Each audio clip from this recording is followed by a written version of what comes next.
साधकों को चेतावनी। गायत्री उपासना की महिमा जितनी कही जाए उतनी कम है। माता की कृपा से कोई भी सच्चा साधक वंचित नहीं रहता। उसे उसके परिश्रम की अपेक्षा कई गुना लाभ निश्चित रूप से मिल जाता है। परंतु बुद्धिमानी इसमें नहीं है कि छोटे छोटे सांसारिक प्रयोजनों में साधना की महान आध्यात्मिक शक्ति को खर्च किया जाए। तप से बड़ा और कोई धन नहीं है। तप के बदले से ही सुख मिलता है। संसार में जितने सुखी और सुसंपन्न व्यक्ति दिखाई पड़ते हैं वे भूतकाल में तपस्वी रहे हैं। जब उनका तप समाप्त हो जाएगा तो उन्हें तुच्छ प्राणी की तरह जीवन व्यतीत करना पड़ेगा। तब उनके पास कोई संपत्ति शेष न रह जाएगी। तप और पुण्य की संपत्ति जमा करते जाना ही वास्तविक बुद्धिमानी है। इस संपत्ति के भंडार से सांसारिक और आत्मिक सभी महानताएं प्राप्त हो सकती हैं। यहाँ तक कि ईश्वर तक को खरीदा जा सकता है। तपस्वी या साधक के लिए एक बहुत बड़ा खतरा यह है कि जैसे ही उसे कुछ आत्मबल प्राप्त होता है वैसे ही वह उत्साह से भर जाता है और उसका प्रदर्शन करके यश, प्रतिष्ठा, पूजा या प्राप्ति में उसे खर्च करने लगता है। फलस्वरूप वह पूंजी अति शीघ्र समाप्त हो जाती है और वह रीता का रीता रह जाता है। गायत्री उपासकों में आत्मबल अति शीघ्र बढ़ता है। उन्हें छोटी छोटी अनेक सिद्धियों का अनुभव थोड़े ही दिनों में होने लगता है। उस समय उन्हें बहुत ही सावधान रहना चाहिए। किसी का भाग्य बदलने में ईश्वर के विधान को पलटकर अपनी इच्छा प्रदान सिद्ध करने में अपनी शक्ति नष्ट नहीं करनी चाहिए। पूर्व जन्मों में किए हुए कर्मों से जो प्रारब्ध बनता है उसके भले बुरे सभी भोगने पड़ते हैं। कर्म भोग से हरिश्चंद्र, मोरध्वज, कर्ण, नल, अम्बरीश भगवान के परम कृपा पात्र होते हुए भी इन लोगों को अपने भाग्य का भोग पूरा करना पड़ा।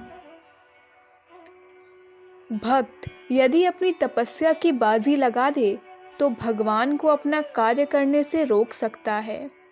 इसलिए भगवान से भक्त को बड़ा बताया गया है। परंतु यह ध्यान रखना चाहिए कि ऐसा दुस्साहस करने से भक्त की तपस्या बहुत शीघ्र समाप्त हो जाती है और वह अपनी संचित आध्यात्मिक पूंजी से हाथ धो बैठता है। इसलिए अपने या किसी दूसरे के सांसारिक प्रयोजन पूरे करने के लिए कभी आत्मबल को, तपोधन को नष्ट नहीं करना चाहिए। गायत्री साधक किसी को शाप वरदान न दे। जो व्यक्ति गायत्री माता की कृपा से लाभ उठाना चाहता है उसे स्वयं उपासना, आराधना करके गायत्री महाशक्ति की सहायता प्राप्त करनी चाहिए। दूसरों के तप से स्वयं लाभ उठाना एक गलत तरीका है जिसे चालाक आदमी भोले भाले साधकों को खुशामद या दीनता दिखाकर प्रयुक्त करते हैं। साधकों को किसी प्रपंच में फंसकर अपनी शक्ति बर्बाद नहीं करनी चाहिए, वरन उसे आत्म कल्याण के लिए सुरक्षित करना चाहिए।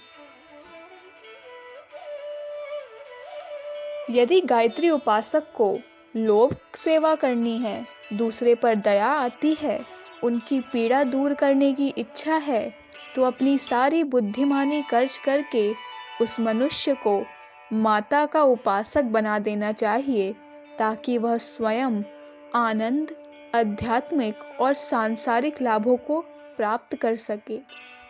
इस उपचार के साधक का पुण्य परमार्थ बढ़ता है और उस मनुष्य का भी कल्याण होता है जो लोग स्वयं उपासना का कष्ट नहीं उठाना चाहते और किसी तपस्वी के तप का अवस्थित लाभ अपना प्रारब्ध बदलने में खर्च कराना चाहते हैं। खुदगर्ज लोगों से गायत्री साधकों को सावधान रहना चाहिए। अनेक साधक संसार में आए दिन घटित होती रहने वाली दुख सुख की घटनाओं में अपनी टांग अड़ाकर किसी का प्रारब्ध बदलने के झंझट में लग जाते हैं। यह मूर्खता का मार्ग किसी भी दूरदर्शी गायत्री उपासक को नहीं अपनाना चाहिए।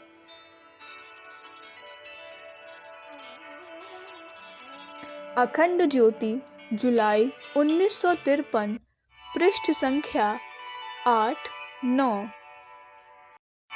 हमारे YouTube चैनल विचार क्रांति दूत अखंड ज्योति पत्रिका को सब्सक्राइब करें एवं अगली वीडियोस प्राप्त करने के लिए बेल आइकन दबाएं। धन्यवाद।